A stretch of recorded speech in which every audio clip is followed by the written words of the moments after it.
Il est 9h30 sur Europe 1. Je vous rappelle l'info de la matinée. La France a un nouveau Premier ministre. Bernard Cazeneuve a été nommé par François Hollande il y a quelques minutes pour remplacer Manuel Valls à Matignon. L'ancien ministre de l'Intérieur est donc chargé de former le nouveau gouvernement.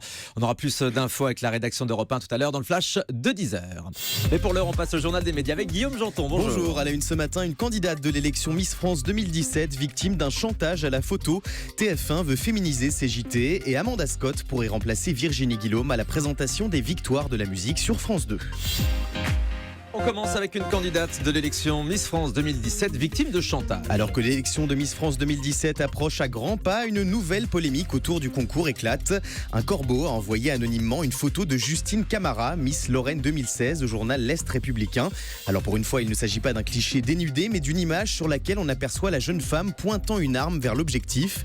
Le tout accompagné de ce message de l'expéditeur, une Miss avec une arme, sympathique, les valeurs des Miss France. Miss Lorraine a réagi à cette affaire en expliquant qu'il s'agit d'une série de photos faites lors d'un shooting autour du milieu du rap. De son côté, le comité Miss France n'a rien trouvé à redire. Justine Camara défilera bien le 17 décembre prochain devant les téléspectateurs de TF1. Michel Larocque en dit plus sur la prochaine édition des Enfoirés. Aux Enfoirés, il y a les petits nouveaux comme Kenji Girac dont on vous a annoncé l'arrivée au sein de la bande hier, et puis les habitués à l'image de Michel Larocque, 16 participations depuis 1997. La comédienne était hier l'invitée de la Cour des Grandes, Alessandra Sublet, sur Europe 1, l'occasion d'évoquer l'édition 2017 des Enfoirés, la première sans Jean-Jacques Goldman, et notamment les détails de leur nouveau single. Notre chorale de Noël avec les paroles de Guy Carlier, musique d'Amir. Je pense qu'on va vous mettre Amir le seum. d'ailleurs qui va être aux Enfoirés cette année. Je viens de le croiser parce qu'on vient d'enregistrer. Là. Exact. Les Enfoirés sans Goldman, ça va être comment? Bah alors ça, j'aimerais bien le savoir. Les orphelins. Je pense Vous allez laisser qu'il les va nous orphelins. manquer beaucoup, mais qu'on va bien se tenir. Comme des grands enfants sages. Ouais. L'année prochaine, je sais pas. Cette année, je pense que ça va être formidable. Michel Larocque hier dans la Cour des Grands sur Europe 1 avec Alessandra Sublet. TF1 souhaite féminiser ses JT. Catherine Nel, la directrice générale adjointe chargée de l'information de TF1, l'a annoncé hier lors d'une conférence. La chaîne compte renforcer la présence des femmes sur les plateaux et dans les sujets de ses journaux télévisés.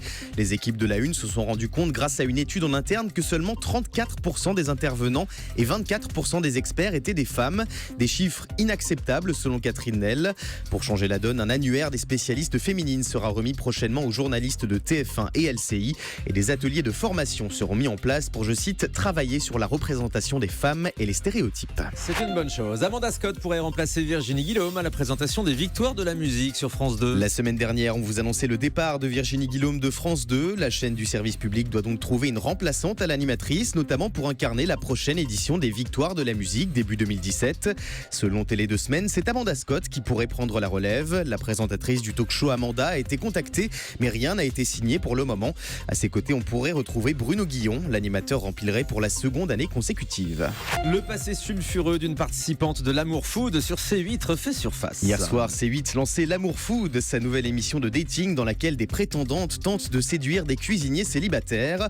Parmi elles, une certaine Aurélie se présentant comme danseuse professionnelle. Mais la candidate semble avoir omis de mentionner une ligne de son CV, sa participation à plusieurs films sur le site pornographique Jackie et Michel sous le pseudo de Mathilde. Avec ses 2 millions de vues sur le site, la jeune femme aurait attiré plus de monde sur internet qu'à la télévision. Je ne connais pas ce site. Vous connaissez Guillaume? Bien sûr. J'ai enquêté, j'ai mené une enquête fouillée et précise. Jackie et Michel. Voilà. 3 séries américaines seront lancées sur M6 en 2017. Les séries américaines font partie de l'ADN d'M6, comme le confirme Christine Bouillet, la directrice de la programmation de la chaîne, ce matin dans Média Plus.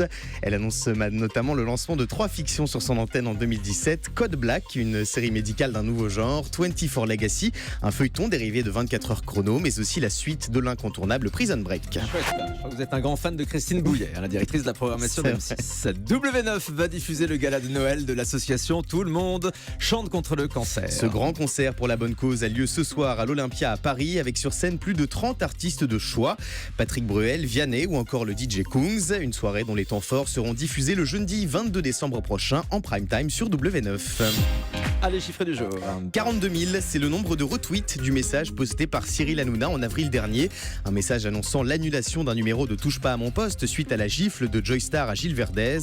En cette fin d'année, Twitter fait le bilan des sujets les plus commentés par les internautes et le talk-show de Cyril Hanouna arrive en 2e place, juste derrière l'Euro 2016. Que ce soit en bien ou en mal, l'émission à succès de C8 n'a pas fini de faire parler d'elle. Ça, c'est clair. Voilà donc le bilan des sujets les plus commentés sur les réseaux sociaux. Et je vous rappelle que vous pouvez commenter aussi en direct direct, hein, les émissions de radio, comme le grand direct des médias, vous allez sur Twitter avec le hashtag LGDM. Je suis en train de parler chinois, Julie. Vous n'êtes toujours pas sur Twitter, Julie, hein. Non. On va vous créer un compte. Ah, sûrement pas. Ah, sûrement, non, faites vous pas voulez ça. pas. Ah, oui. Non, faites pas ça, s'il vous plaît. C'est noté. Vous avez en revanche des amis sur Twitter. Les Bah, amis j'ai de des Julie. amis dans la vie, c'est tout. Oui, ça marche aussi. Ça me suffit.